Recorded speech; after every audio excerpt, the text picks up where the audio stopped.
चालू करो। जय श्री कृष्ण। राधा कृष्ण। जेठ मास गणेश चौथ व्रत कथा। पार्वती जी ने पूछा, हे पुत्र, जेठ मास के चतुर्दशी का किस प्रकार पूजन करना चाहिए? इस महीने में गणेश जी का क्या नाम है?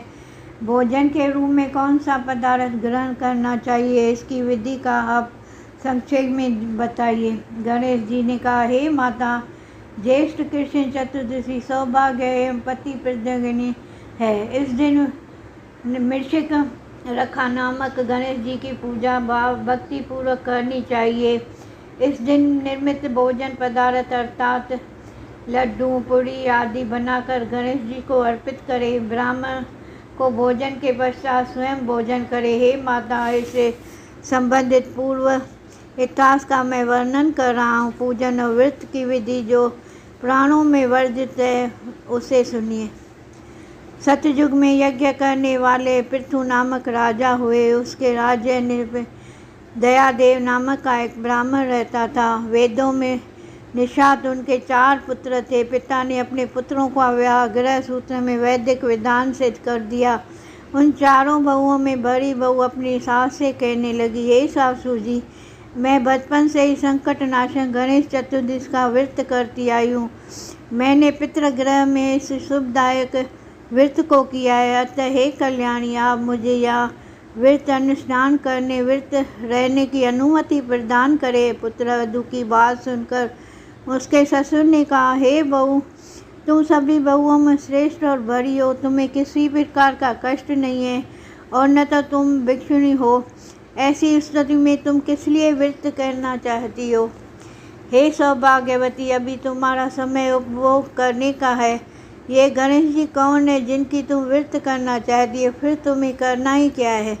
कुछ समय के पश्चात बड़ी बहू गर्भिणी हो गई।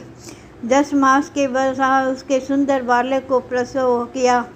उसी की सास बराबर बहू को व्रत करने की निषेध करने लगी। व्रत छोड़ने के लिए बहू को बांध्या करने लगी। व्रत भंग होने के फलस्वरूप गणेश जी कुछ दिन के कुपित हो गए और विवाह काल में वर वधू की सुमंगली के समय उसके पुत्र का अपहरण कर लिया। इस अनहोनी घटना के मंडप में खलबली मच गई। सब लोग व्याकुल होकर कहने लगे, लड़का कहाँ गया? किसने अपहरण कर लिया? बारातियों द्वारा ऐसा समाचार पाकर उसकी माता अपने ससुर दयादेव से रो रो कर कहने लगी, हे ससुर जी, आपने मेरे गणेश चतुर्दशी का व्रत को छुड़वा दिया है, जिसके परिणाम स्वरूप ही मेरा पुत्र गायब हो गया है। पुत्रवधू के मुख से ऐसी बात सुनकर ब्राह्मण दयादेव बहुत दुखी हुए। साथ ही उसकी नई पुत्रवधू भी दुखित हुई। पति के लिए दुखित पुत्रवधू प्रति महासंकटासन गणेश चतुर्दशी का व्रत करने लगी। एक समय की बात है कि एक वेदज्ञ और दुर्बल ब्राह्मण भिक्षा बांटने के लिए उस मधु ब्रवशणी के घर आया। ब्राह्मण ने कहा, हे बेटी, मुझे भिक्षा स्वरूप इतना भोजन दे कि मेरी भूख शांत हो जाए। उस ब्राह्मण की बात सुनकर उस धर्मपरायण कन्या ने उस ब्राह्मण को विधिवत पूजन किया। भक्ति पूर्वक भोजन करने के बाद उसने ब्राह्मण को वस्त्र आदि दिए। कन्या की सेवा से संतुष्ट होकर ब्राह्मण कहने लगा, हे कल्याणी, हम तुम पर प्रसन्न हैं। तुम अपनी इच्छा के अनुसार मुझसे वरदान प्राप्त कर लो। मैं ब्राह्मण वेशधारी गणेश हूँ और तुम्हारे प्रीति का कारण आया हूँ। ब्राह्मण की बात सुनकर कन्या हाथ जोड़कर निवेदन करने लगी, हे विघ्नेश्वर, यदि आप प्रसन्न हो तो मुझे मेरे पति को दर्शन करा दीजिए। कन्या की बात सुनकर गणेश जी ने उससे कहा, हे सुंदर विचार वाली, जो तुम चाहती हो वो वही होगा। तुम्हारा पति शीघ्र ही आएगा। कन्या को इस प्रकार का वरदान देकर गणेश जी अंतर्ध्यान हो गए। उसी समय की बात है, मोक्ष सोमपद शर्मा नामक ब्राह्मण एक वन में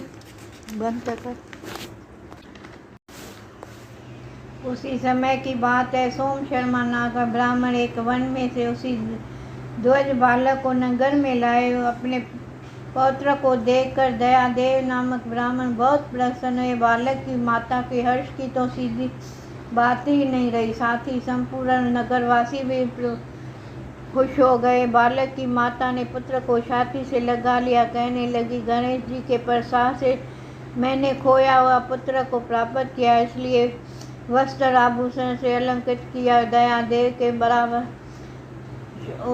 सोम शर्मा के पेड़ें करने लगी। हे द्विजराज, आपकी कृपा से मैंने खोए हुए पुत्र को प्राप्त किया है।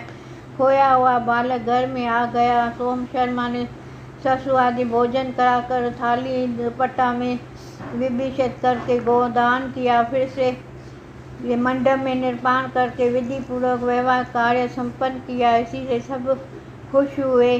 वह भाग्यशाली कन्या अपने पति को पाकर धन्य होती। जेठ मास की कृष्ण पक्ष की चतुर्दशी मनुष्य को मनोरथ पूर्ण करती है। इस दिन भर बारातियों को एक दंत गणेश जी की पूजा करनी चाहिए। हे देवी, पूर्वक अति रीति से भक्ति पूर्वक जो व्यक्ति इस व्रत को इस पूजन करेंगे, उसकी संपूर्ण इच्छाएं पूरी होगी। श्री कृष्ण जी कहते हैं, हे राजा युधिष्ठिर, भगवान गणेश जी की इस व्रत का ऐसा ही महात्म्य है। हे महाराज, अपने शत्रुओं को विनाश कर आप भी इस व्रत को अवश्य कीजिए। जय श्री गणेश देवता की जय, गजानंद स्वामी की जय।